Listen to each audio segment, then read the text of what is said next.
Hey folks, this is founder Laerun. I'm here with Lady Shel and our fellow community member Sudain.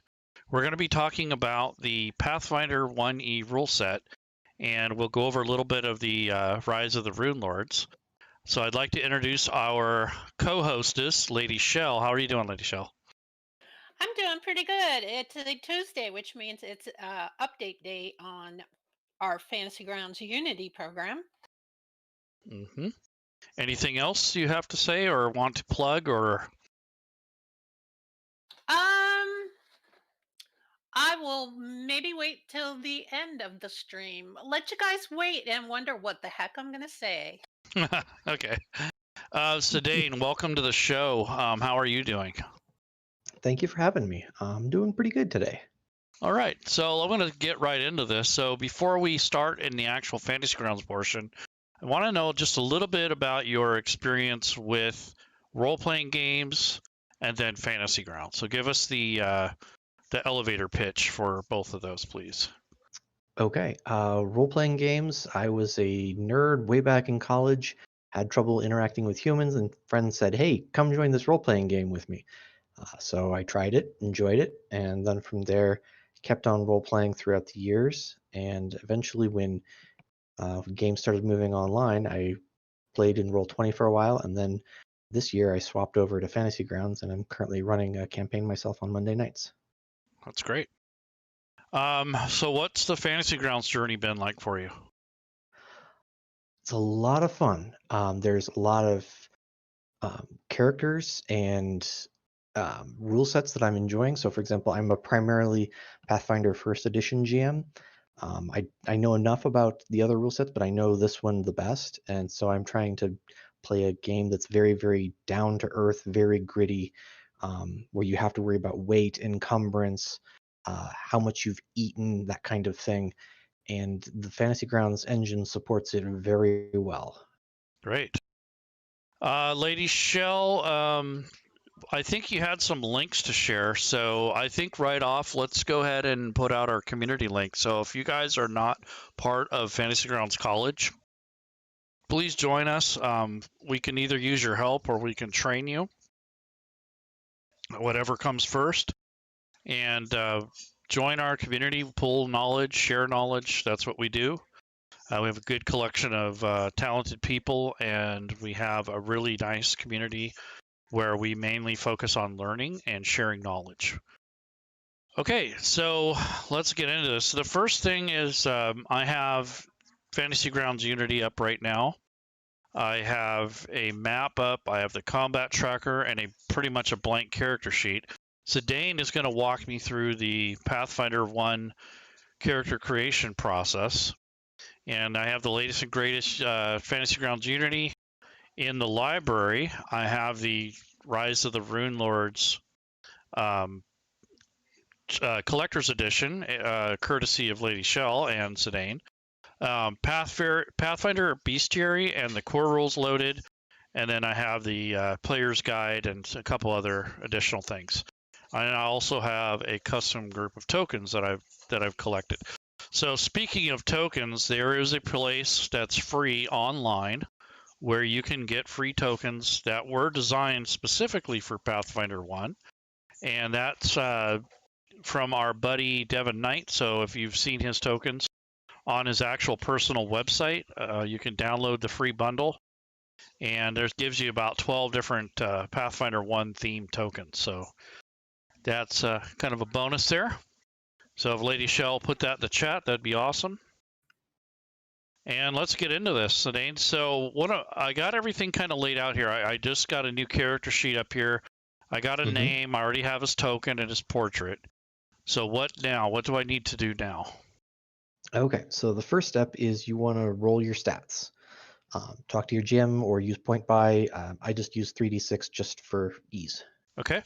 So I've made a macro in the shortcut bar, which is I drug 3d6s in there. And when I click on it, it will actually roll the 6s for me, and I'm going to do it 6 times.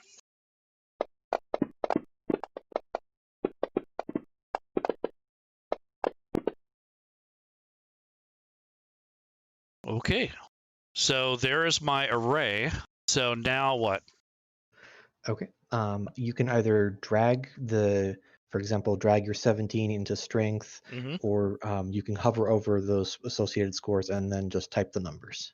Okay, so I'm definitely going to put that in strength. Hmm. Um, I'll leave wisdom and intelligence at 10. Okay. Charisma's going to be 8. Can I suggest 13 in the dex? Yeah, I just did that. And 13 in con. So there we go. Okay. Cool. So you were comfortable with these scores. Now we need to assign this character a race. Okay. So on the right-hand side, I'm picking the banner for races. And I'm going to drag and drop this over onto this line here. Hmm. And it automatically adds any bonuses or traits that I get from the dwarf. So I got a couple con, and you said a couple wisdom, correct? Yes, you got a Okay. +2 to your con, a +2 to your wisdom, and you take a -2 to your charisma. So I'm actually sitting at about a 6. Okay, nice. That's all right. It just means that you're going to be very effective in intimidation. Uh, Okay. What's the hatred trait? Great question. So let's go under your abilities. And under racial traits, there is hatred. Yep. You gain a bonus on attacks against humanoid creatures of the orc and goblinoid subtypes. Nice. So it's a racial hatred towards those specific races. Yes. Got it. Yeah. And so that's something the player is going to have to remember when it's like, oh, I'm fighting goblins or I'm fighting orcs. I need to add that in. So do you go to the modifier box and add it, or or is there Yep. another way? That's what I would do is for every attack, I would just mouse wheel up, and then so you have a modifier 1, and then roll your attack, so you get the bonus on the attack. Yep. Okay. So that is that. Now I'm back to the main page. Now what do I need to do? Okay, so you have your stats, you have a race. Now it's time to add your class levels in. So Okay. on the right-hand side, you have a goblin with the helmet. Yep. Uh, and then from there, you would just drag the fighter over towards the class and levels. Okay. Now, Pathfinder has the concept of archetypes. We are not dealing with that right now. This is just a standard fighter. Okay, so we're just going to put fighter, right? Yep. Favorite Exactly. class. Yep. And I can choose a skill rank or a hit point. So Pathfinder also has a third option for your specific race and your specific class. Dwarf fighter, you could get another benefit that varies. So a dwarf fighter would get a different bonus than a human fighter, which would get a different bonus than an elf fighter. Okay. Fantasy Grounds doesn't have all that built in, so they just have a default hit point or skill rank. I would encourage hit points because fighters just generally have a lot of hit points. Okay. So I'll go ahead and select that and confirm it. Yep. And so we can also see your hit points also went up from 12 to 13. Okay. Yep. So at this point in time, what I would do is I would go back to the abilities tab, and then from there add a new class ability. Yep, and just make a new row and just list FCB : 1 hit point and then 1. And the entire reason for that is we just want to track. Oh, at first we've put 1 hit point from the favored class ability. Okay. So what do you want me to type here? FCB for favored class bonus. Okay. Space. And then in left parenthesis, 1, right parenthesis. Yep. And then space HP.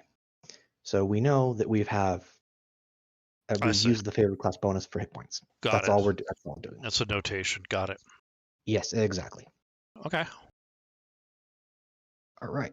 So that gave you, going back, looking in the chat log, it looks like one level of fighter, maximum hit points because it was the first level. You've already got your hit points. So that adds pretty much the fighter table there. And at first level, fighters gain a bonus feat. Okay. So What was the hardy trait? Let's go under abilities and look at Hardy. So for being a dwarf, they get a bonus on saving throws against spells, poison, and spell-like abilities, just for being a dwarf. Okay. So as we go through this, since she's asking, I'm gonna take and keep these out here. So later on, if they can be coded, we'll do it. Okay, sounds good. Yep. All right. So going through the fighter you've already gained, let's go into the combat tab and just verify everything was put in correct, because I'm pretty sure it is, but it's always worth looking. Your base attack bonus is 1, so that is correct. The fortitude save, keep going down a little bit more, base attack bonus is 1. The fortitude save is base 2, that's put in correctly. Reflex and will, 0, put in correctly. And then from there, you gain a bonus feat just for being a fighter. So that's all good. So now it's going back to abilities. Yep. And so you have 2 feats. The first one at first level for fighter, and a second level for being and a second feat for being a first level character of any kind. So, yep. So now we just go into the feats area, find a relevant feat. There are several I would recommend. Power attack being a common one, and and toughness being another one as well. Okay. But you are welcome to pick whatever you have the prerequisites for. So toughness, I just drag and drop it in the feats. Mm-hmm. And then the other one was, what was it? Let's see, that's toughness. The other one was some kind of combat related thing. Power? Yep, power attack. Yep. Power attack. Yep. And Okay. so toughness gives you 3 extra hit points at first level. Oh, nice. I see. Okay. Yep. And then power attack is... It's an ability you can use whenever you're making. You take a penalty on your accuracy, but you gain a bonus on your damage. So that's almost like the barbarian reckless attack. They have that. Okay. I have to admit ignorance of 5e, so I trust you that that's correct. Okay. All right, so that's it for the first level. You have those. So toughness did not actually. Let's go ahead and see if toughness actually increased the hit points of this fighter. No. It did not, so we have to edit that. Now, is that because it was done after the fact? No, it's a notation. It's a note that the feat does this thing, but Okay. it didn't actually edit it. Okay. So your hit points was 13. It should go up to 16. Okay. Yep, because you have that +1 for the favored class bonus. Okay.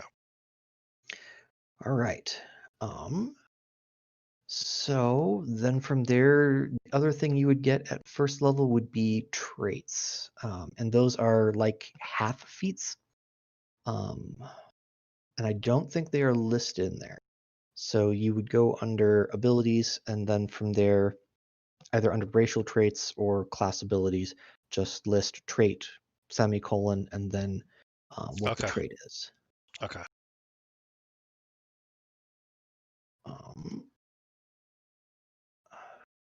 Come on. So, what are the half traits that I have? Are they listed anywhere? They are. So I do not believe they are. No, you would have to input them custom. So they're not in the reference manual, or? I don't think so. I'm looking on my end as well. Okay. I'll let you do that. Core rule trait.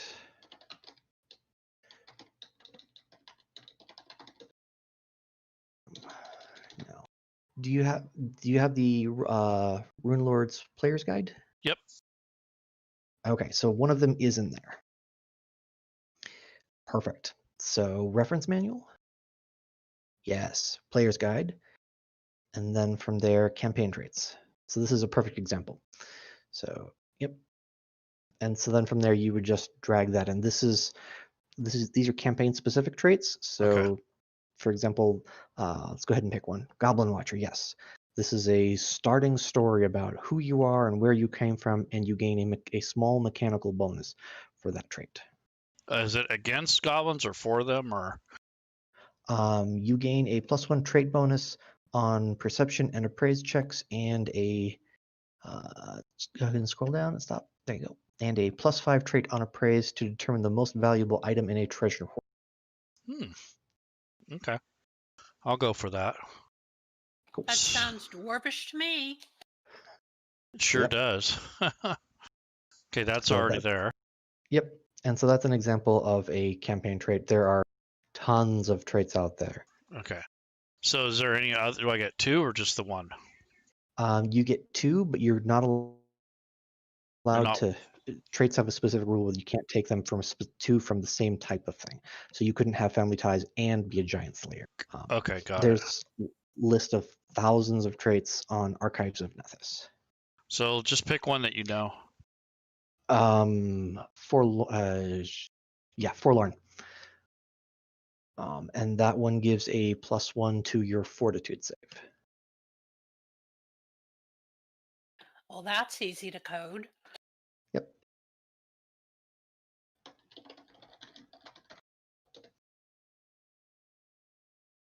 You said +1 to fortitude saves. Yep. So that is based off of your con, right? Yes. So you would go under combat. Okay. And then from there, under there's a miscellaneous Okay. to the just right. 1. Just move that by 1. Nice. And that's it. That's pretty cool. So you have your first level, going back, you have your ability scores, you have your race, you have your class, you have your feats. So now we need to allocate skill ranks. So you get 2 plus your intelligence modifier. 0. All right, so you have 2 skill points to allocate. Now you can already see that some of these are class skills. Those are easier for fighters to act and behave in, but you can pick and put ranks into anything. Okay.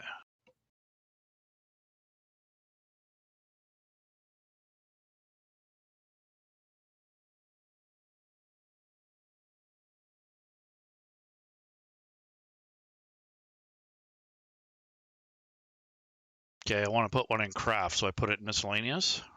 No, you actually go to the left 2. It's under the ranks column. Yes. Put 1 there. So, yep. Okay, and then I want to.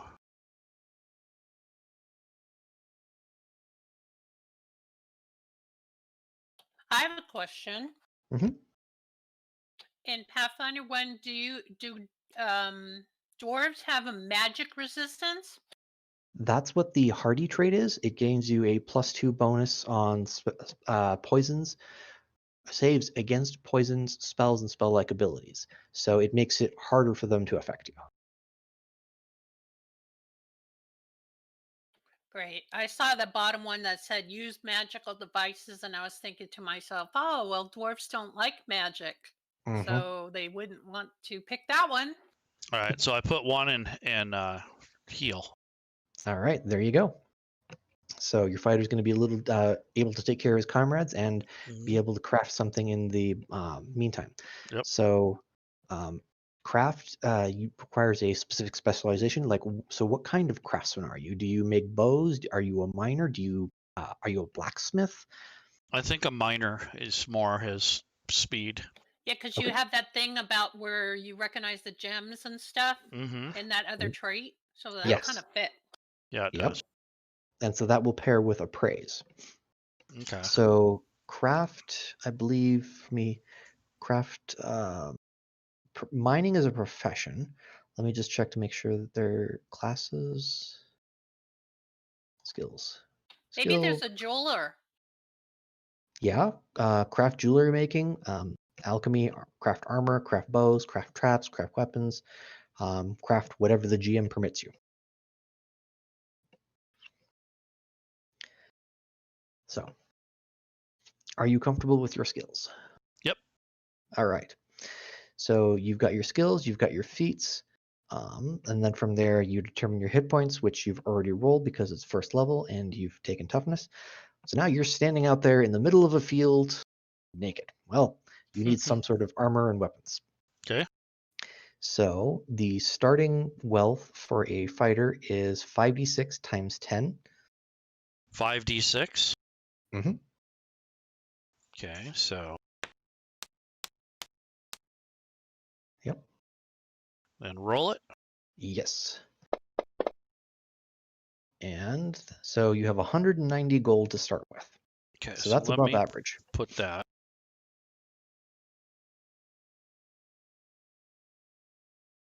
Okay, I just put a note there. Very nice. Okay. All right. So now you can go to items to start purchasing some items. Okay. Is there any kind of armor or weapons you're interested in? Definitely some kind of banded, or let me look at my abilities first. All right. So I can use all shields, including tower, and all, so I don't have to worry. I figured that, but I wanted to look. Yes, this is always worth referencing. Okay, so I'm going to look at banded. Okay.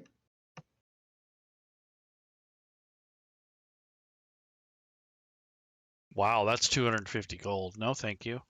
I knew that was going to happen. I was going to say, So- wow, you're not going to have anything left for your weapon. Or you don't even have enough to buy that. Maybe you better go with chainmail if there is chainmail. Studded leather. That's what I'm going to go for. Yeah. All right. There you go. So I'll drag that over there. Yes, you want to be in inventory and then drag that over. Yep. Now you'll notice that it's got the chain shirt icon next to the weight. That means it's equipped. So let's go under combat and just verify your armor class actually changed. Not under actions, it's the second tab. So go up to 1, 2, 3, 4, 5 tabs right below main. I just want to verify that it actually did take. Yep, perfect. So your armor class is 14, 3 from the armor and 1 from your dodge or your dex, I believe. Okay. Yes. All right. Cool. So it did apply. It's just double checking. Okay. So I'm going to get a hammer. All right. Warhammer. Wouldn't he be better with the battle axe? I mean, as a fighter. Yeah, but he's going to have a hammer. His name is Bam Bam.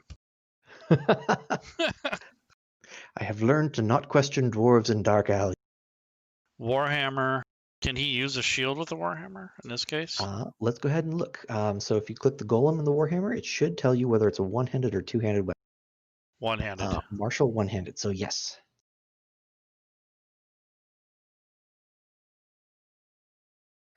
And so in 5th edition, I believe there's just shields. In Pathfinder, there's light bucklers, light shields, heavy shields, tower shields. The general shield I recommend people go to is a heavy shield. If they're looking to be the frontline fighter. Yeah. If they're just looking to be a backline, I'd like some extra defense, look at bucklers. Now, why does the heavy shield have no weight? I don't know why that did not come up with weight. Let me look how much weight it should have. Yeah. Can a dwarf wield a heavy shield? I'm not sure how big it is. Yeah, that would probably be his max. I mean, size-wise. Oh, look, you can bash with it too. Mm-hmm. Yes. Heavy. So a heavy steel shield is 15 pounds. A heavy wooden shield is 10, and they cost different amounts. So how much is the heavy steel? 20 GP, and it weighs 15 pounds. Okay, I got it. All right, so you've got a shield, you've got armor, you've got a weapon. I want to get some light hammers. There you go. So 2 of those. So I'm going to have them holstered to either side so I can toss them. Okay, that works. That's a good suggestion. Yep. All right, so now let's go under build actions just to make sure they actually showed up as weapons. Cool. So they're already there. That is good for you. And the damage types are already listed. Okay, Yep. so do you want any other equipment for your fighter? Rations, traveling clothes, rope, You know, whatever other adventuring gear? Water skin. yeah.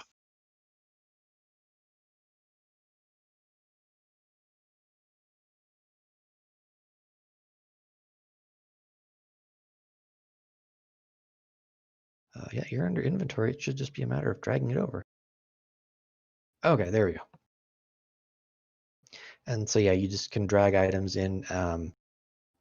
It's not automatically decrementing the gold you're spending, but that's just as easy as going down and decrement.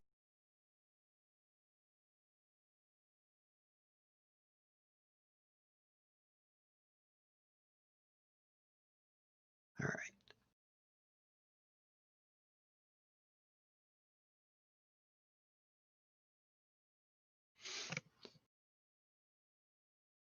There's my miner's pick. There you go. I think that actually can be a weapon too.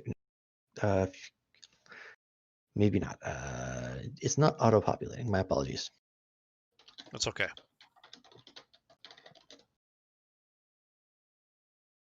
It can be improvised. Ah, okay, cool. I know there's light picks and heavy picks, and that's why I got confused. Okay, fair enough. So the miner's pick is more of a tool than it is a weapon. Ah, okay, cool. I'm learning. Yep. I mean, it says you can improvise, and it deals equal to that of a heavy pick of its size. So if you Cool. were to use a heavy pick stat block, which is a D6, you could potentially use that as your base. Yep. Not something you'd want to use all the time, but in Yeah. a pinch, it may work. Yep. Okay. Cool. And that's it. That's it for first level. Other than a personality, a backstory, Yeah. convincing roleplay, that's Yep. a first level character. Not too shabby. So I've All spent right. most of my gold, all of it. I've got like maybe, I don't know, 30, 40 left or something like that. Yeah, very close to that. Yep. Okay. So do you? You don't have any food. Right. But for the sake of time, we're not going to worry about Okay. everything. Yeah.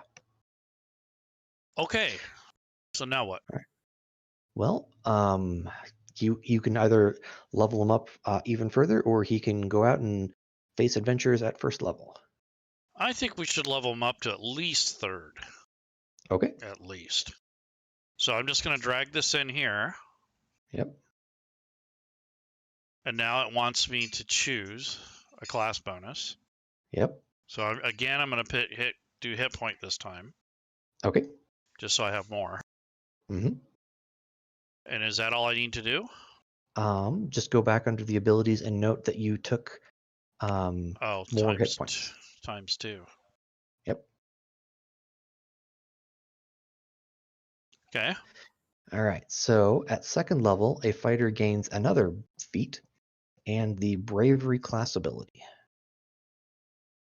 Okay. So bravery is already up there. So now we just need to pick another feat. All right. So feats.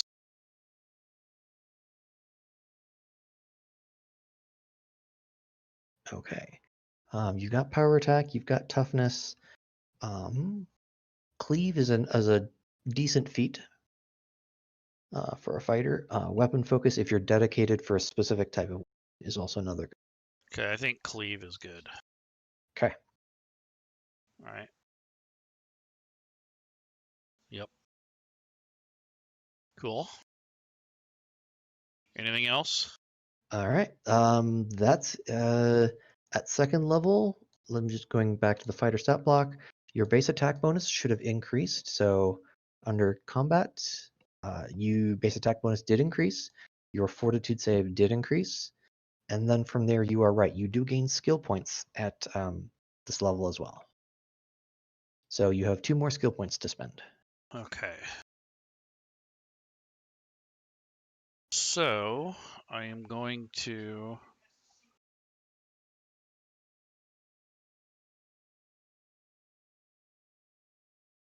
I'm going to go to the knowledge engineering. Okay, there you go. And profession. All right. And what kind of profession are you? I was going to be a miner, remember? Perfect. So go ahead and type minor in there. Okay. Cool. And that's it. At second level, you've already gotten your feat. You've gotten your bravery. Yeah. You're good to go. So I'm going to... Let me just go back to main to make sure your hit points increased as well. I'm pretty sure It looks did. like it did. Yeah, I think it did. Perfect. So it took average and added that to your hit points. Cool. All right. So you're good to go. All right. So let's go ahead and level up again. All right. So this time I'm going to take a skill rank. Okay. So you'll have 3 skill ranks to spend. Okay. Anything else? At third level, you would have gained armor training, and for being a third level character, another feat. Okay. So feats. Is there anything on defense? Combat expertise, but that requires an intelligence of 13. Dodge should be available.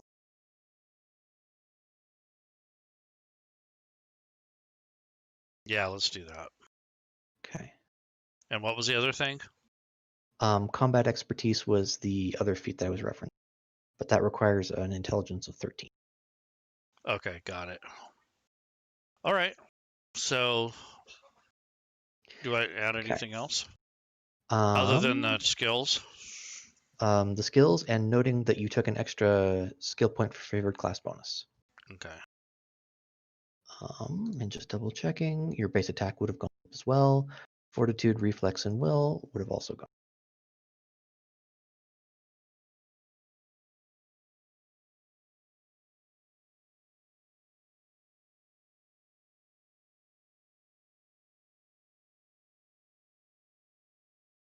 Okay. So I just put a note there.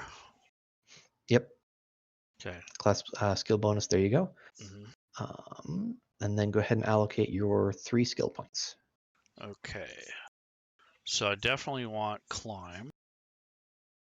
So one of the things to note is you can continue to improve a skill up to the amount of your class level. So if you wanted to put 3 ranks in climb, because for whatever reason you really need to climb, you could. Yep. If you had extra skill points and you wanted to put 4 as a third level character, you're still limited by your character level, so you can only up to. Okay, so dungeoneering. I put another rank in craft, and I climbing. Perfect. There you go. I'll do some spelunking there. Hey, it works. It works. Yep. All right, so is that all I need to do for third level? Yes. Okay. I'm thinking at least 1 more level. Okay.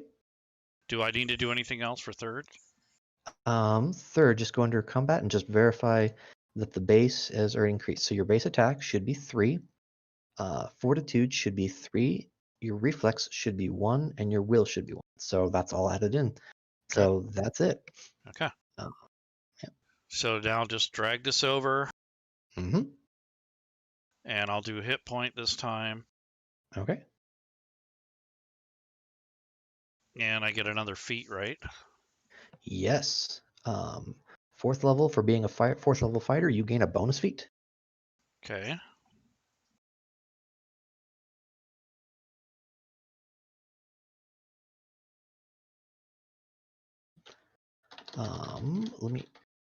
I would recommend mobility because that allows you to move around in combat as well.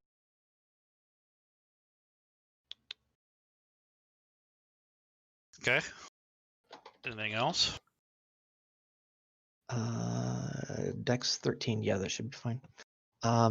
That's it. I've I already notated my thing. So perfect. Very nice. Yep. Your GM is going to be very happy with you. Okay. Just go under combat to verify that the base attack bonus and everything else incremented. 4, 4, 1, 1. Yes, perfect. You're done with 4th level. Okay. So I think we're good on leveling. So the leveling process is just knowing the build specifically. Mm-hmm. And where do you get the auxiliary rules? So in other words, I would have never known to go in and look for those.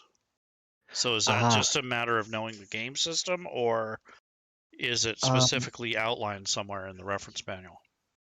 it's partially knowing the game system and partially looking up the feat. Pathfinder First Edition has literally 1,500 plus feats. There are feats for anything you can imagine. Tripping, overrunning, crafting, being more hardy, being more skilled.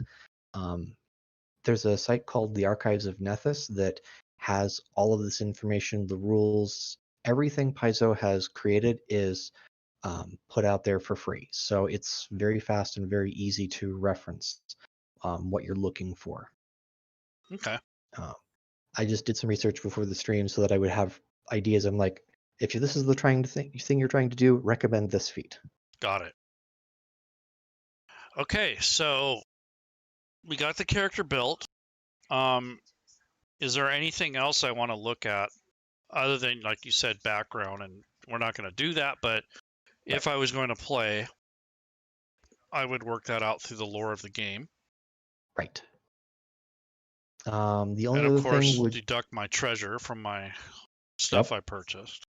yes. Mm-hmm. The only other thing I would look at is you've got a bunch of feats. This would be spending time between sessions just making sure that if there's anything you need to code, like dodge gives a Poison. +1 to AC, you can go add that into the character sheet. So actions.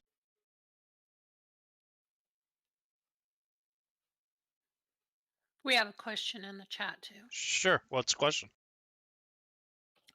Chris Meyer would like to know what makes the light hammer know to equip populate as both a ranged and melee weapon. Good question. Do you want to field that? I can do it, but My answer is that it's programmed in somewhere in the item. it is. So in your inventory, when you have an item, if the item is created properly, so let me go to the hammer.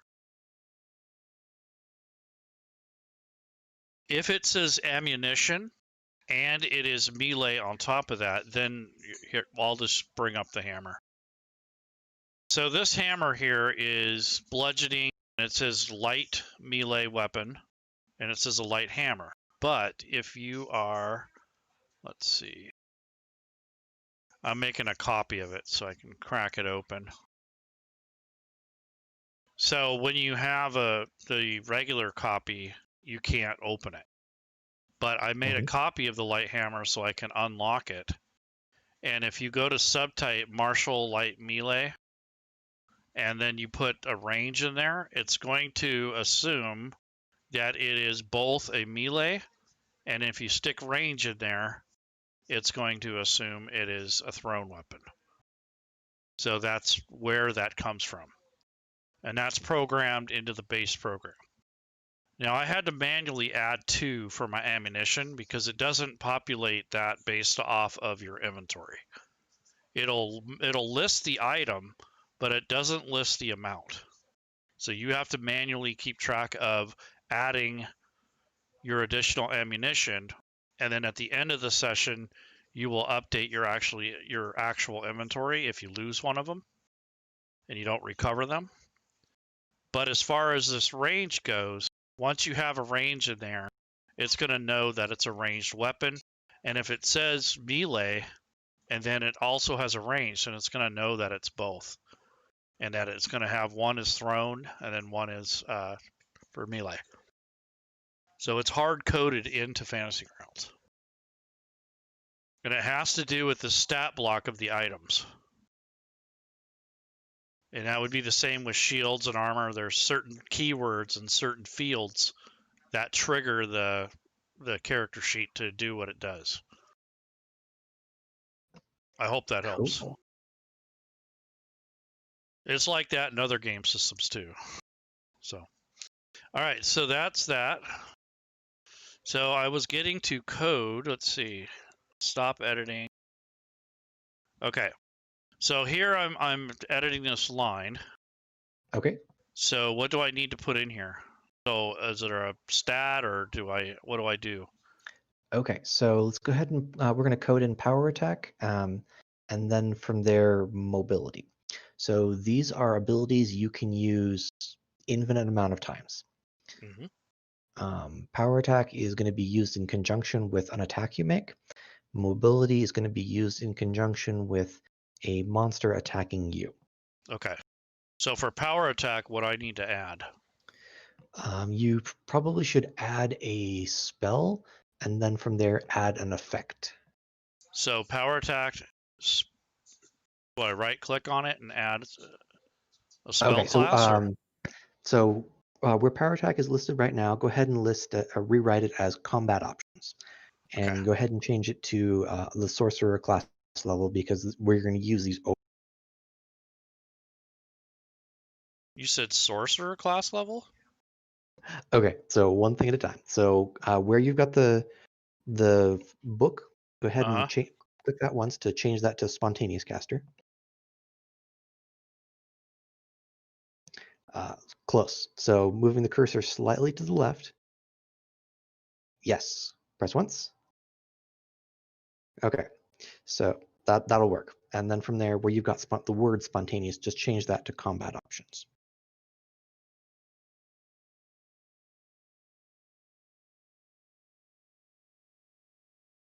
Okay, cool. And then for any of the particular spell levels, just put 1 so that you have a spell that you can cast. We're going to code them in as actual combat options that a warrior would do, but this is just to make the level show up. Okay. All right, so yes, we're going to add an item.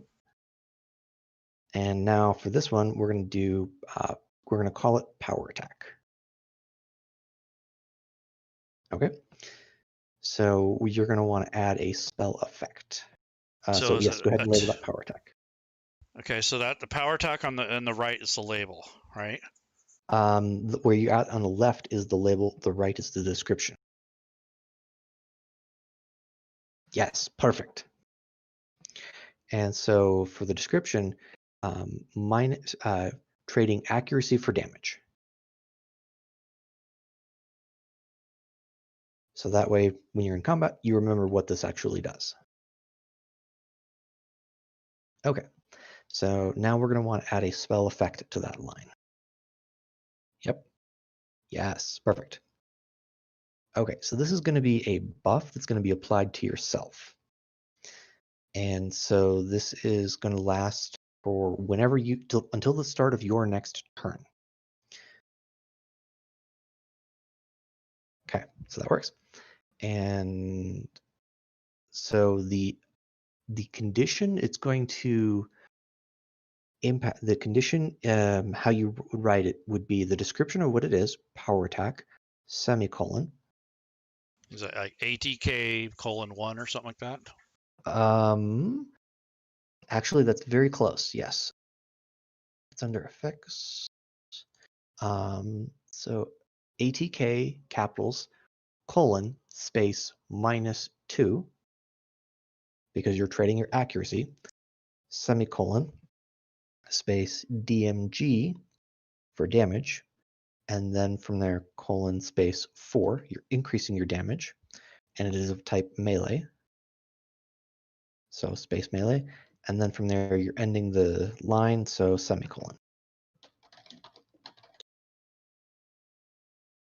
Okay, so verify ATK semicolon -2 colon DMG semicolon 4 melee, and then of course the semicolon again. Yes. Targeting a self, expend on next action. Yes. My apologies. I forgot CMBs are also affected.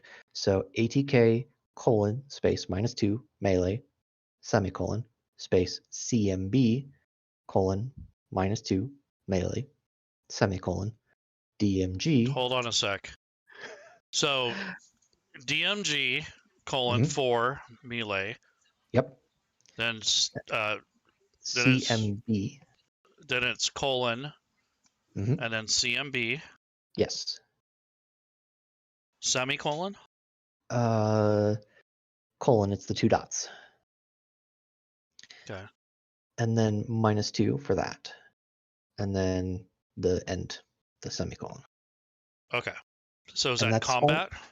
Yes, and that's strictly because in terms of Pathfinder, the combat maneuvers are technically combat attacks. So anytime you trip someone, it takes and gets the same penalties and bonuses as if you were trying to hurt them. Okay. So that's it for the coding on that? Yes. Okay. So we got that one. Yep. Now I'm going to add another one. And this is what this again? What was this again? Mobility.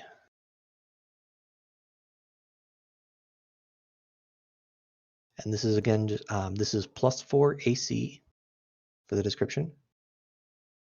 Yep.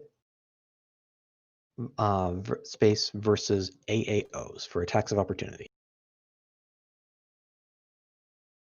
So this is really good when you just want to walk away from an enemy and you're going to provoke an attack of opportunity. It's like, I'm okay with that. That's the equivalent of a tower shield. Yes, so we want to add an effect that will give you a status of +4.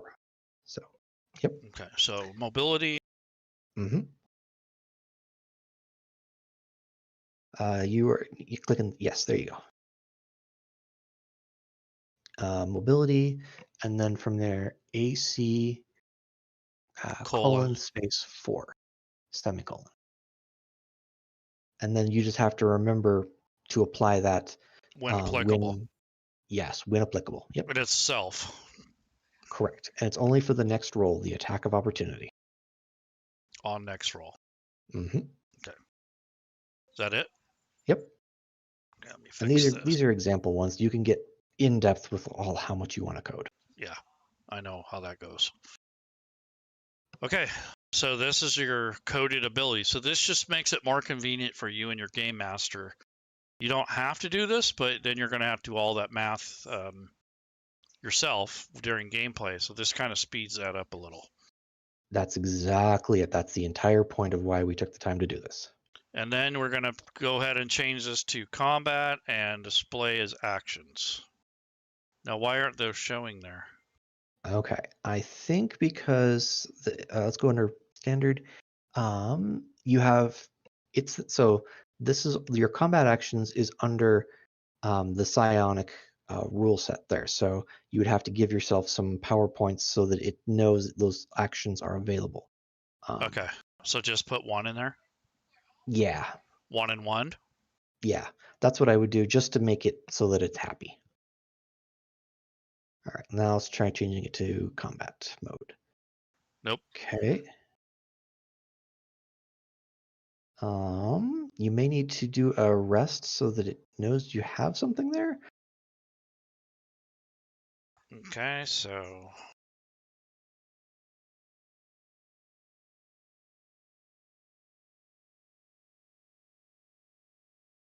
The other option would be to change it to a different class type like wizard and just remember to not cast those spells. Just use the effects attached to the spells. Okay, well, how do you rest in this case? In the upper left, there's a menu. Oh, I see it. Yep. It's up there instead of on the bottom. Okay. Yeah. And there's the lock with the eye icon, rest, and overnight rest. The short rest doesn't do anything. Okay. Yep, that's There we exactly what it needed. Okay. Okay, cool. All right, so there's your combat option. There are the things that you need to use when it comes time to using it. Yep. All right, and you're ready for adventure. Okay, so I'm going to start by rolling initiative for everybody, just so Okay. I have a number order. So I'm going to go ahead and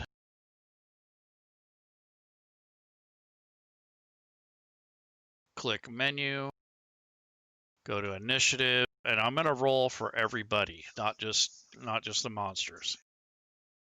Okay, so this is the order.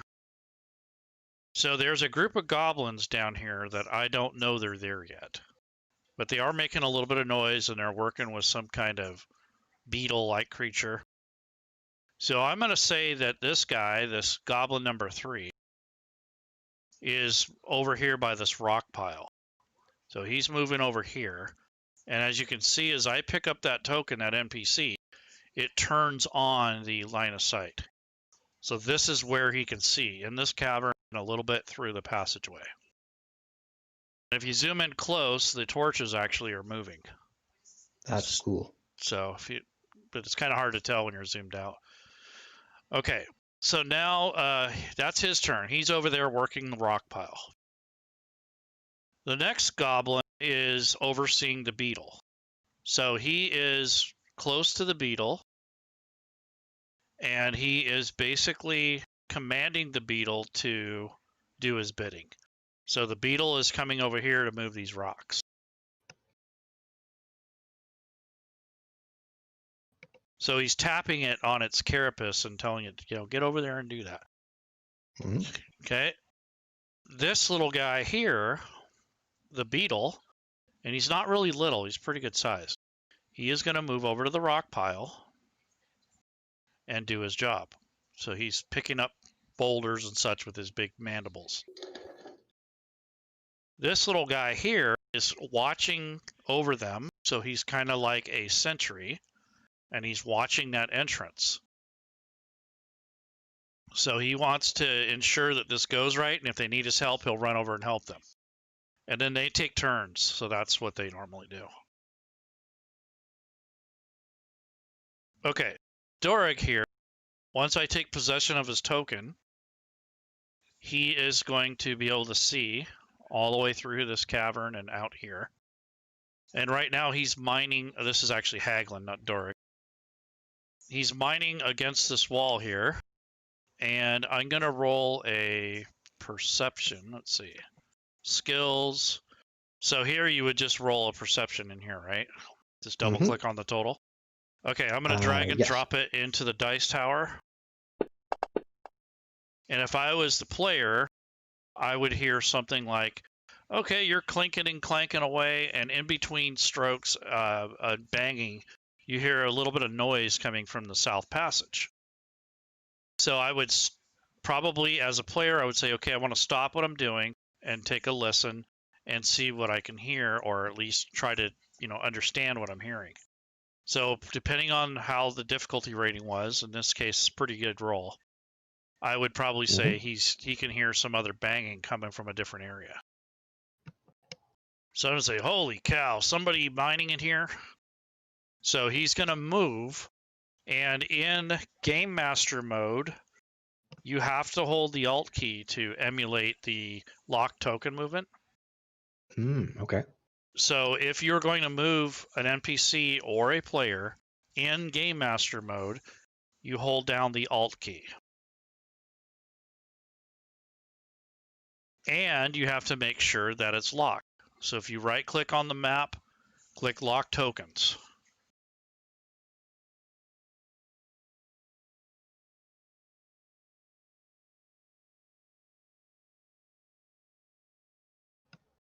So it looks like Haglin can only move 20 feet at a time. Okay. Yep. So that's where he moves to on his turn. And he's a little bit concerned, so he takes out his hammer and brings out his shield, sets his tools down over here by the wall against the rock here, and then he starts to advance. So that's his turn. Okay. Now, he did not claim he wanted to be stealthy or anything, so he's just moving. So the goblins are still working. The sentry is probably the one that's paying attention the most. So I'm not going to have any of these guys do a perception check. However, this guy probably will. So those people, or these individuals, are basically working. The beetle's still trying to grab the rock. This goblin, however, if I pull up his stat block, he has probably some sort of perception roll on here. Yes. So it's actually on the top. It's in the bottom, but there at the top right there. So type initiative senses dark vision. So he can see for 60 feet in the dark, no light. And he's taking a penalty to perception because he's just not that smart. Okay. So I'll double click on that or drag it in a dice tower, whatever you want. Yep. Either one works. And no. So even if it was easy to detect the sound that the other guy was making, that's a low enough roll where he failed. It'd have to be like a 5 or higher. So he's oblivious to anything.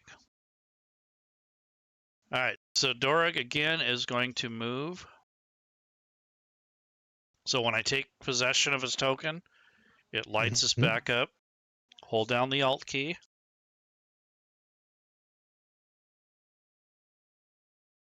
Now, if you were moving this way and then someone stops in front of you or gets in the way, you can change your waypoints as long as it doesn't change your ultimately your end move. Okay. So you can move this, like let's say you had to go here instead of here. So you can move the waypoint depending on what's going on. So if somebody parked right there, you're going to have to move around them. And that's how you do it. So I'm going to hit this check, and he's there.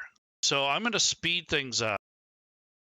I'm actually going to go, let's see, 1, 2, 3, 4. I'm going to go about 4 or 5 rounds.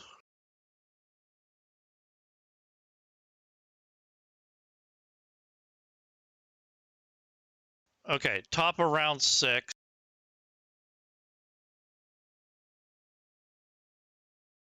He ran away for a second. Okay. All right, there you go. So he's now close enough to where he can hear the activity. Now these, like I said before, these guys that are working are not paying attention. They're not sentries or guards or anything. So I'm going to go ahead and pass them up. Except for this beetle thing is now here because he moved away from the Brock pile.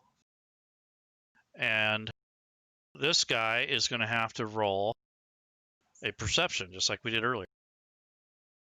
So I'm going to say he has to roll a 5. We'll say that Haglin was a little bit more careful as he got closer. So Okay. if he rolls a 10 or above, he will know that Dorog is out there. Haglin. Or Haglin. Wow. So he rolled a 19, rolled a 20.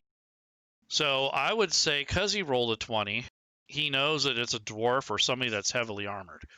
So he screeches to his allies and lets them know that there's something coming. Smart bug. So they all just start kind of stopping what they're doing and drawing out their weapons. So that's basically their turn. And he is going to take out his, let's see, he's got 2 short blades. And he is going to move. Again, I'm going to hold down the Alt key. He can move 30 feet.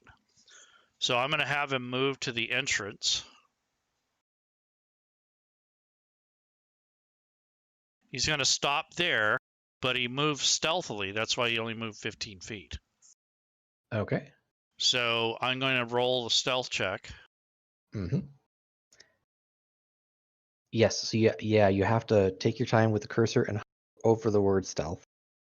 And it doesn't look like it's letting it do that. So I would add a modifier in the lower left for 4, and then from there roll a d20.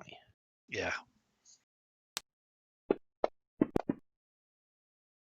So that's a 9. So depending on what Dorog rolls, will depend on what happens there. Yep. So Dorog has a passive perception of... There's actually no concept of passive perception. Okay. It's just straight perception versus stealth rolls. So his perception is... It should... Well, we're going to find out. He has a +1. It looks like he's paying attention. Yeah, he is. So he knows that there's something up near the entrance. And he is going to move into visible range. And now this goblin is visible. So that's goblin number 2. This bug is visible. And maybe this goblin here.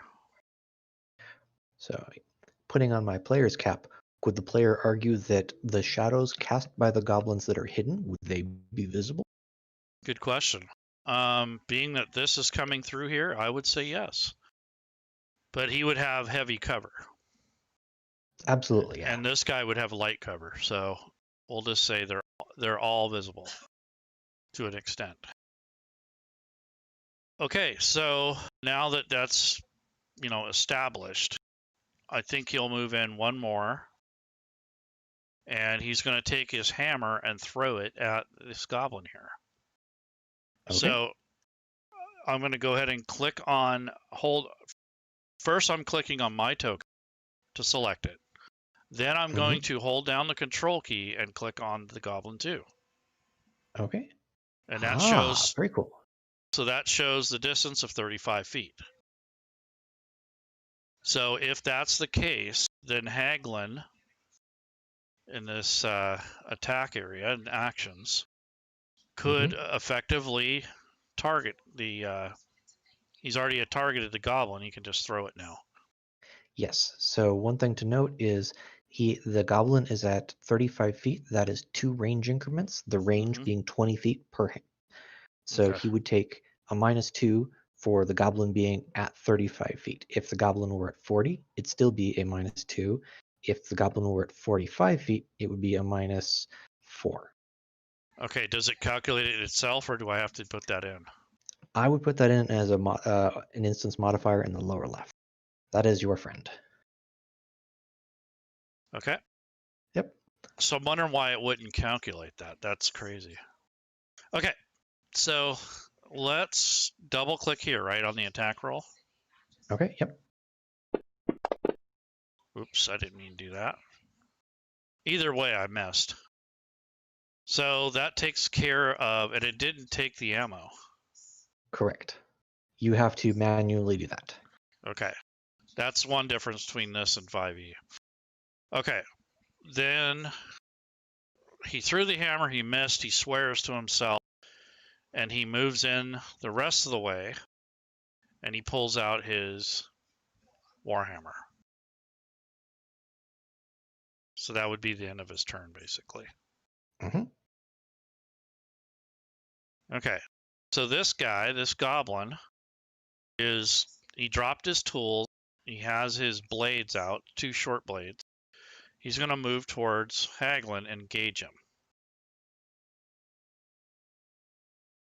So you always want to bring up the stat block just in case to see what they can do. Yes. They have all sorts of cool stuff. Yeah, I see this. Improved initiative, offense. So he's got bows and he has short blades. So being that he's back, I'm going to use the bow. So I'm going to go ahead and first click on the goblin, hold down the control key, and click on Haglin. Okay. So he's 25 feet away. That's well within range. Yep. And now I can double click the attack roll. Do I need anything else in here? Nope. Nope. Fortunately, these are good first level creatures. And he missed. So that arrow goes winging by and goes right over his head. Yep. So does he have any other options, the goblin? He hasn't moved yet. If he's just taking a shot, he can move. He can shoot and move, or move and shoot. So a standard action to enact with the world shooting, and then from there move, or he can swap it up and move and then shoot. So I think he's if going he's to in move. a decent spot, okay, there you go. He's going to move back a little bit. That's a good tactical option for him. Yes.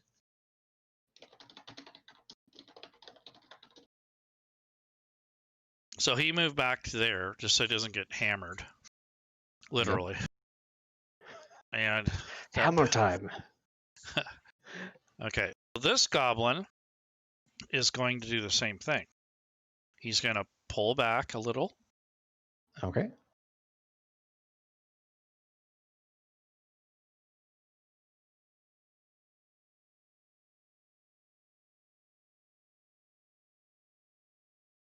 I think that goblin learned teleportation magic.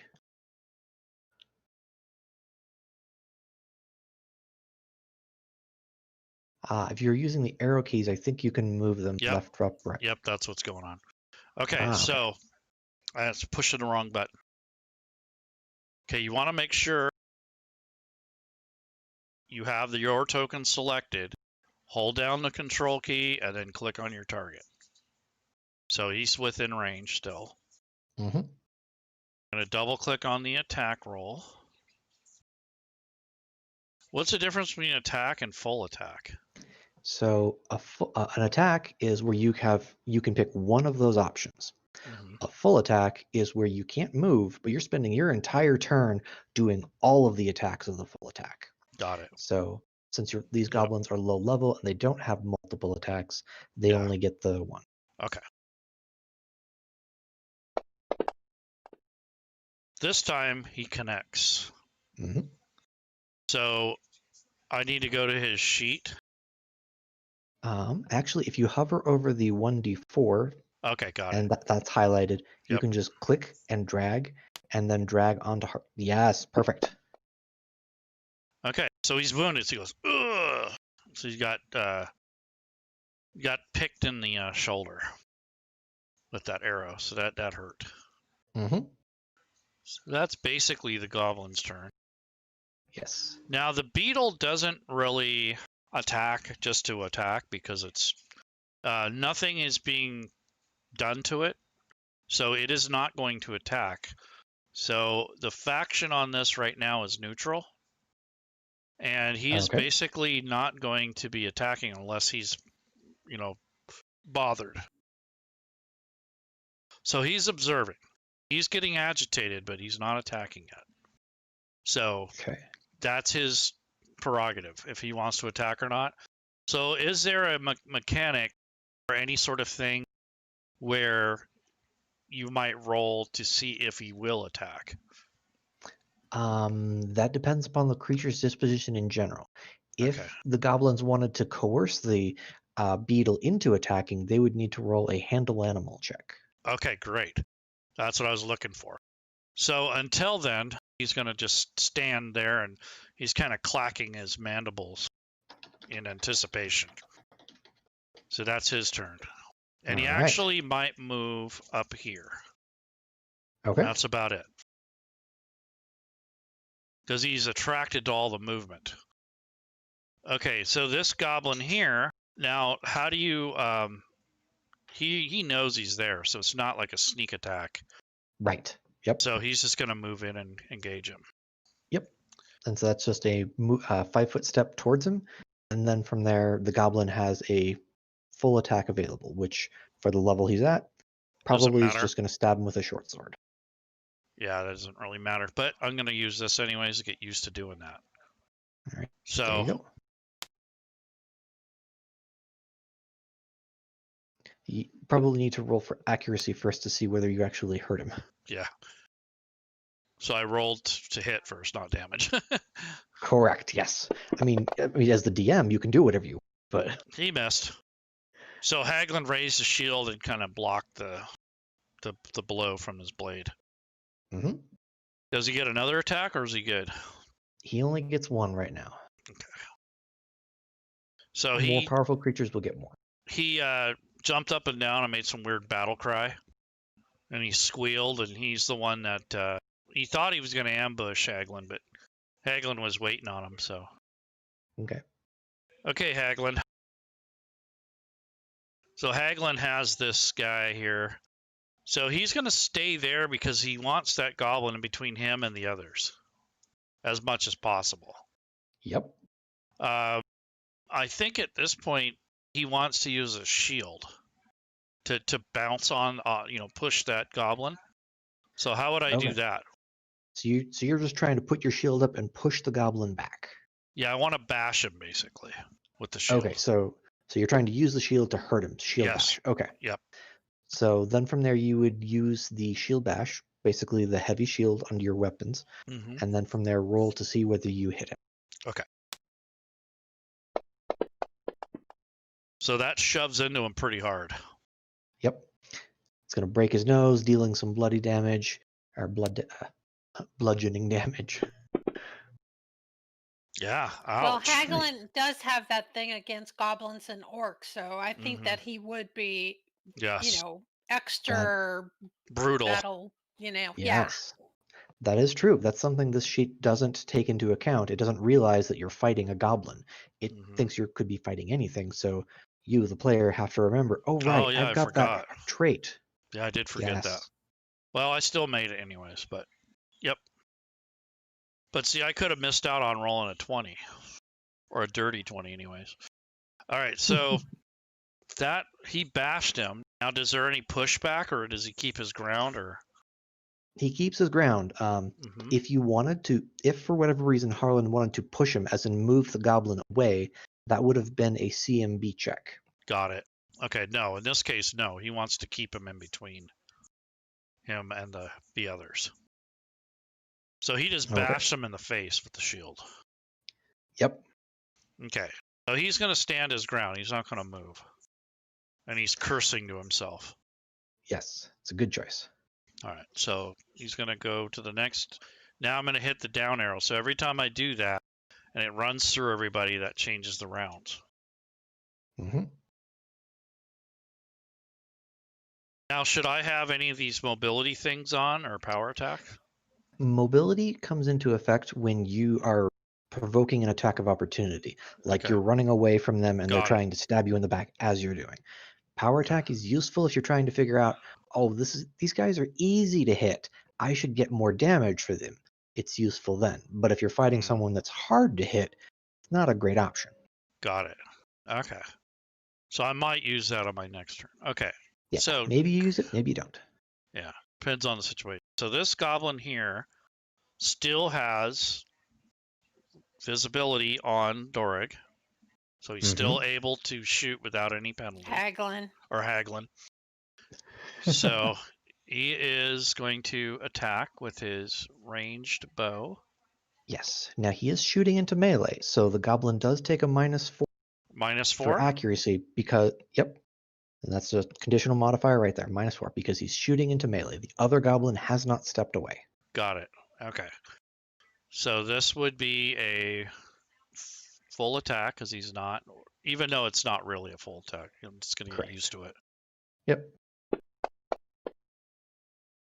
Oh, he still hit, even with the modifier and the damage.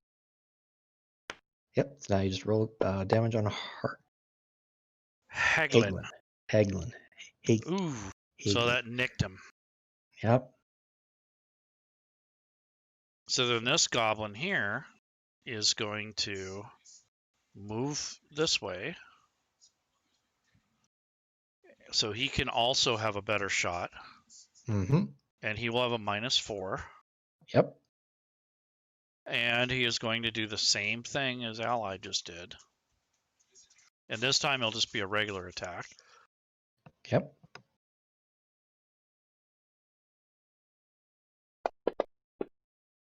That time he missed. So those two guys basically missed. Yes. The stag beetle, he hasn't been hit or anything, and he hasn't been bothered, so he's pretty much content where he is. Okay. The goblin that's engaged with Dorig, does he have any sneaky stuff he can do? Not really, unfortunately. The most he could do is stab and run away, and then he's going to be provoking an attack of opportunity as he runs away. I think he wants to do that. Okay. So he's going to stab and run away. So first he's going to stab. Stabby, stab, stab. You probably want to use the short sword to stab. Yep. I mean, you could stab with a bow, but it may be interesting. Okay, he lands the hit. You are having the goblin attack himself. Oh, dude. No good. Wrong one. You did say it was kind of dumb. Yeah. That is true. So you want to hover over the weapon that you're going to be attacking with first. Yeah. Before you actually have the damage selected. I can see the damage highlighted. Yep, I see it now. Perfect. There we go. Yep. So now we need to see accuracy. Nope. But he's still going to move away. Okay. So now what? So he can move either 5 feet and not provoke, or he can move more than 5 feet, his up to 30 feet, in which case Hagelin will get a free attack on.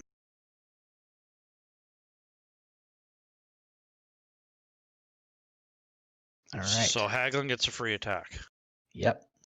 Okay. So I'm going to bring up his stat block. And I'm going to thump him with the hammer again. Or thump him with the hammer, since it's got a little bit more reach than the shield. Yep. So, yes, you want to do the accuracy and on him to see whether you hit.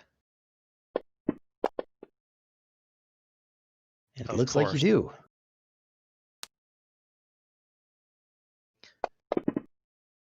All right. So as the goblin starts running away, he gets thumped in the back of the head and doesn't make it anywhere. Or makes it all the way and falls. Either way, Falls the flat. goblin is dead, yes. Oh, he's out. Wow.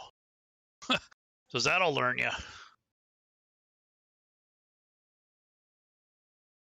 All right, and that's that goblin's turn. Yeah. Yep. So this one is gone, right? Mm-hmm. So to get rid of it, we hit this delete icon. The little garbage can is there. And Yep. the only reason I got rid of him is because he's not a boss.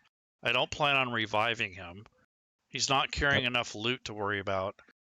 So I leave him off the combat trucker so it doesn't take forever to get through that. Now, if he was going to be revived or, something, I might leave him. Yep. Sometimes I'll put an X, like I'll draw on the map where their bodies fell so we can remember. But that's neither here nor there. So let's see. Haglin just went with his bonus attack or whatever, his offensive attack. So what I think he's going to do is... Attack of opportunity. Yeah, his attack of opportunity. So I think he's going to go behind the beetle. Or move in between him and the beetle.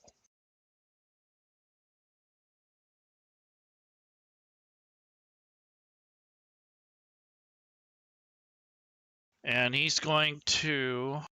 Can he do a defensive thing? Like he's not attacking. Mm-hmm. He's just hanging out, Yes, he can do total defense. And that basically gives him 4 AC until the start of his next turn. Okay. So if one of these guys shoots at him, we can make the adjustments as needed. Correct. You can either do it as a penalty for the goblins, or just remember his AC is actually 4 higher. Okay. So that's what he's doing. He's assessing the situation here. Yep. Okay. So this goblin is going to move.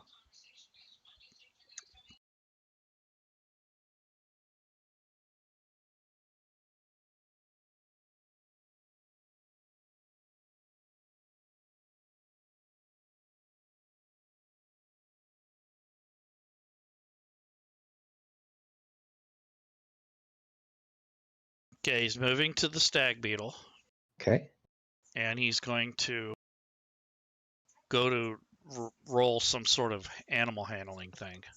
Yes. So handle animal is a skill, so it would appear under the skills. But since the goblins didn't sink any ranks into it, the best they can do is roll a charisma check.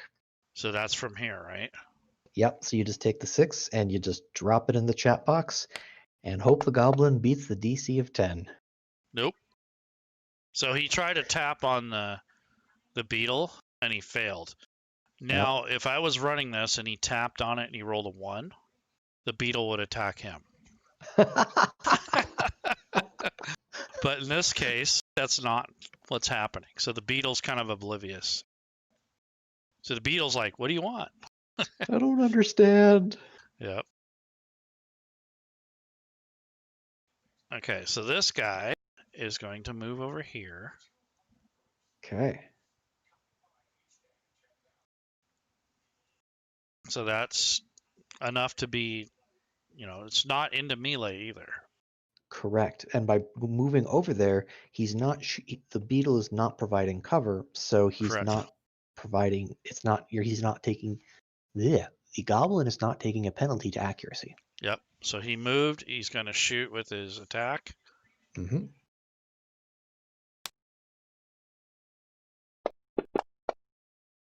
And that's a hit. Well, we got to remember, Harlan is dodging. He's actively trying to guard. Oh, that's right. So- So, that was a -4. So let's go still- back and look. I Yeah, think let's he go could back have. and look at Harlan's AC. Okay, so Harlan is Haglin, I should say. Haglin. I apologize. So his AC is 14, -4. So 22 is greater than 18, so that would still hit, yes. Okay. Now we can roll the damage. Yes. Why am I rooting for the goblins hurting your hero? I I don't know. understand. Well, you're a DM, right? So you want some action here. That's right. Yes, you got to hover over the damage. Yeah, that's one of the things that I think the 5e rule set may make a little easier is what you need to click and where. Mm-hmm. Ouch. So, yep.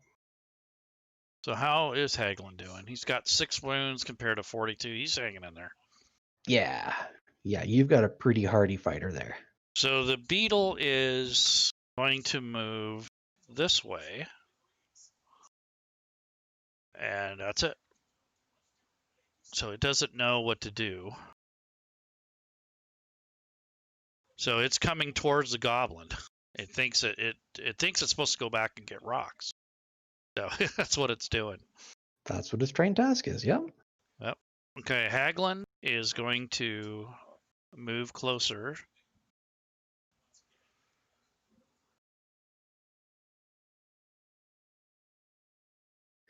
Okay. Yep.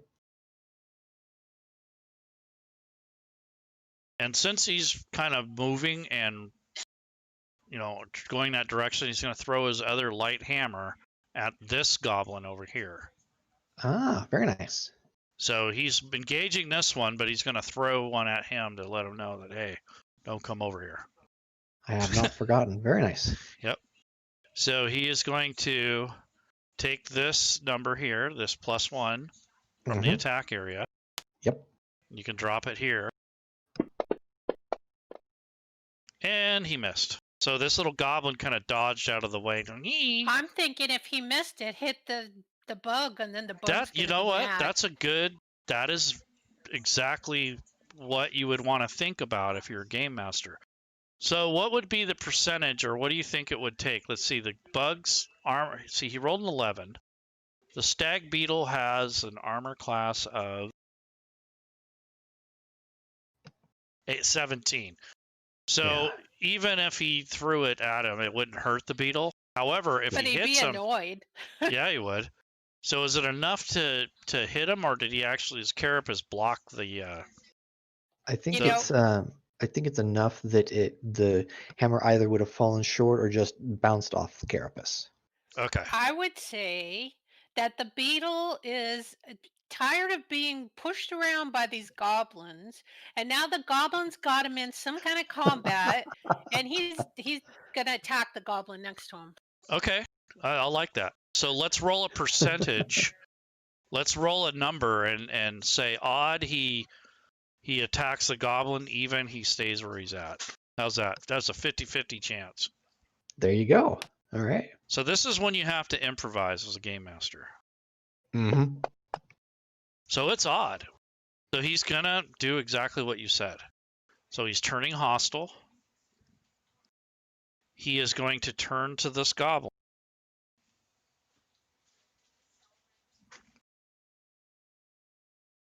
You hold down the shift key when you rotate it, and that's how you rotate your token. Ah, very cool. I was wondering. Yep, and then he is going to attack the goblin out of frustration. Okay. He thought the goblin hit him. So Doric did that on purpose. The brilliant tactician that he is. Of course, he's lying. He's not meant to do that. Okay, so this beetle thing, this giant stag beetle, has a vicious bite. It's +8. Ouch. Yep. It's likely to hit the goblin. But he missed. I cannot believe that. So the goblin just slips down underneath his mandibles as the mandibles close. So he was basically wrapping his big jaws around the goblin, and the goblin dropped to the ground, rolled out from underneath him. So that's what happened. Man, crafty goblins. So now he has to figure out what he wants to do. So attack Haglin, run away, or attack the giant stag beetle. I think he's going to run away. That's what I was thinking too.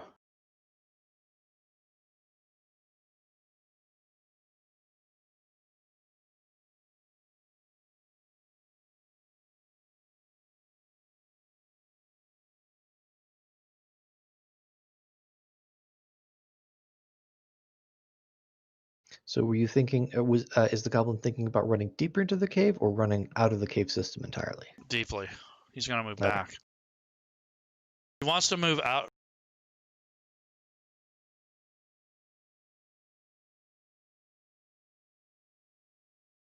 I see your mouse moving, but I don't hear words. Let's see what's happening here. So he wants to move out of the way. Okay. So if his entire goal is to just move out of the way, he can take a withdraw action, which is double movement, but he does not provoke for the first square he exits. Okay, that's what he's doing. All right. He's out of there. I just wanted to point out that we're almost at an hour and a half, so we should probably, get this combat gone. Okay. Or Our finish or whatever. intentions was totally not to finish this.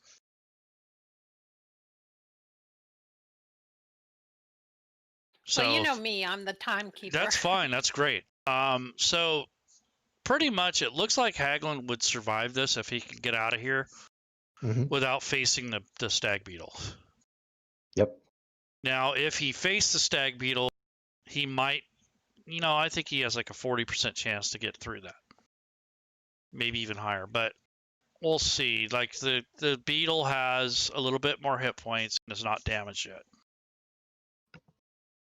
Yeah, the beetle would have a 50-50 chance of hitting Haglin, and then from there, Haglin would have about a 50-50 chance of attacking the beetle. The beetle is going to be a long, drawn-out output. Yeah, it's going to be a drawn-out battle. Yep. Plus, he's resistant to poison, right? And doesn't that beetle have a poison bite? So his part of his attack wouldn't even be, do anything really. You would think if the beetle did have a poison, it would be listed behind the. Oh, I thought the it had a attack. poison. This one doesn't. Oh, No. okay. I thought. Instead, this is more terrifying. Yeah, this one has bigger a and trample. terrifying. It's just big. Yeah. Yep. Yeah. And they're hard to knock over too. Yep. And you can always check a monster's special abilities by going on Other tab. Yep.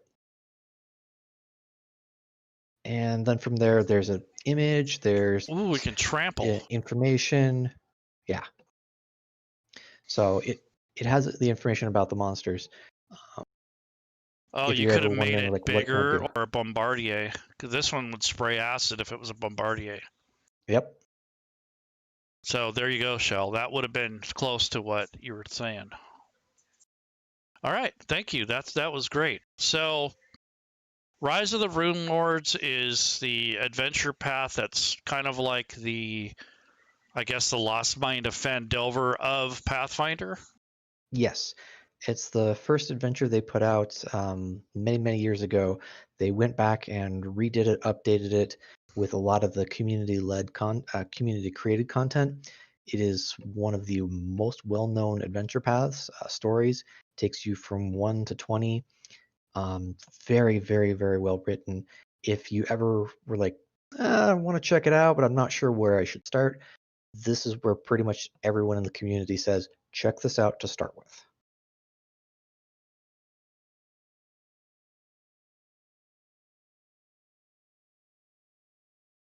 Okay.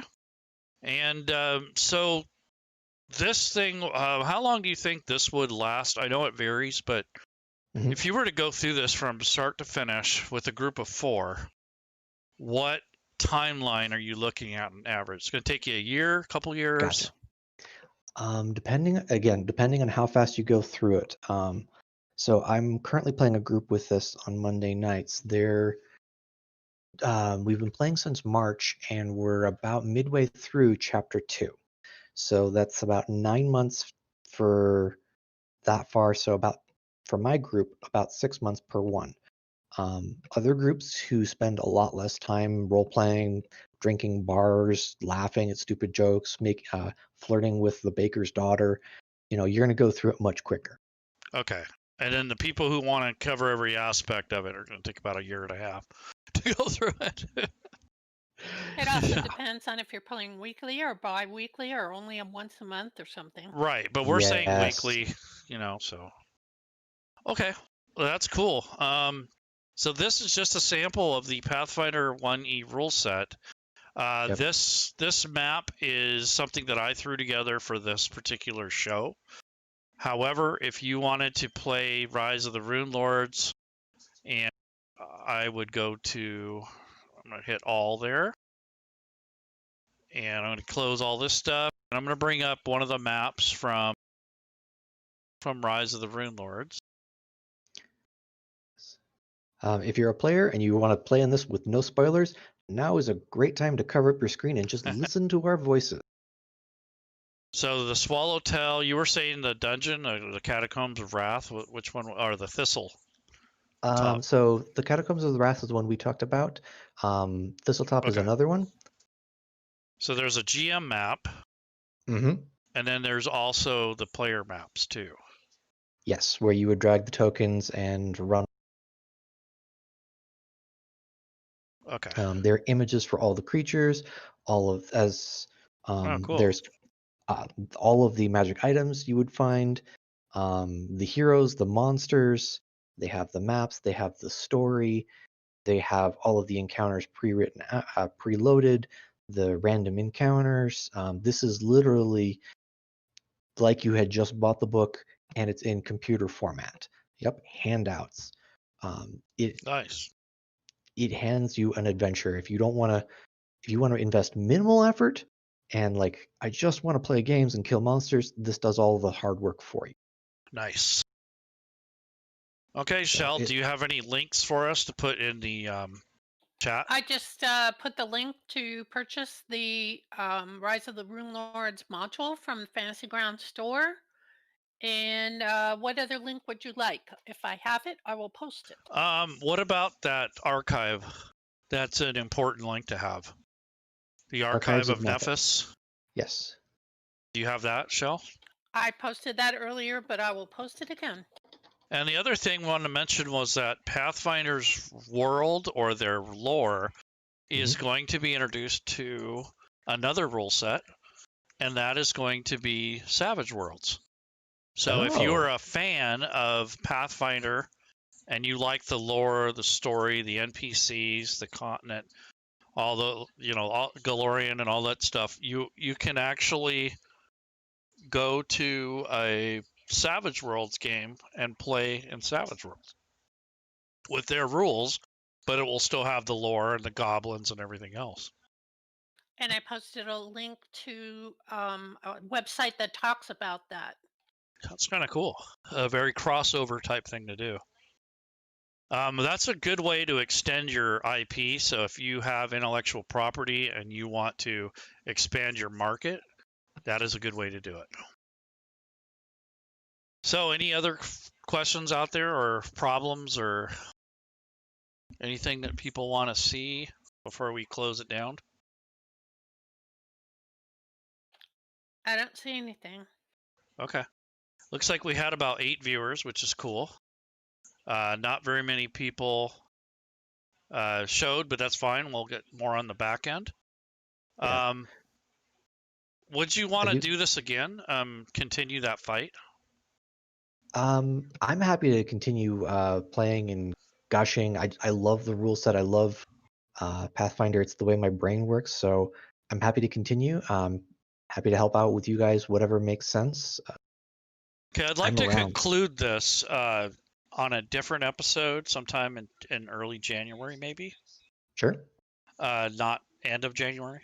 And then we can at least make this a 2-part thing, and maybe we'll talk a little bit more about the Dungeon Master side and the things that you and I discussed about, other things that we can't cover in this episode, because we're trying to cover a lot of things. So Yeah, we covered character creation, acting, doing actual combat, where to click, whatnot, and this was a nice quick overview, but there was not a lot of depth in all of it. So yeah, I'm happy to do a 2-parter, but I think this was a good introduction of, if you've never seen Pathfinder First Edition, this is kind of what it looks like. okay, good. So we'll pick up. I'll leave this session the way it is. We'll finish the combat. We will conclude it by awarding the XP and all that kind of stuff, and then we'll talk about some of the tactics and the rules that are involved with that particular scenario. Sure. Okay, and then we'll talk a little bit about Runelords a little bit more, and then we'll go from there. Okay, sounds good. And thank you to everyone who showed up in the stream. We do appreciate it. Yes, thank you. Lady Shel, you got anything else?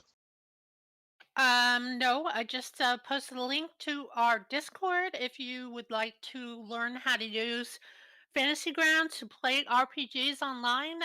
Come on over to our Discord and we'll teach you. All right. So the description and the links that are the links in the description will point you to some of these things we talked about. We gave you our website, our Discord. There is a place where you can get free tokens. And then you also have some support materials that you can click on. So go ahead and check this out later if you missed half of it. And we'll get back to this sometime in January. I don't have a date yet, but we'll post it sooner or later. So good night, everybody. Okay. Good night. Great.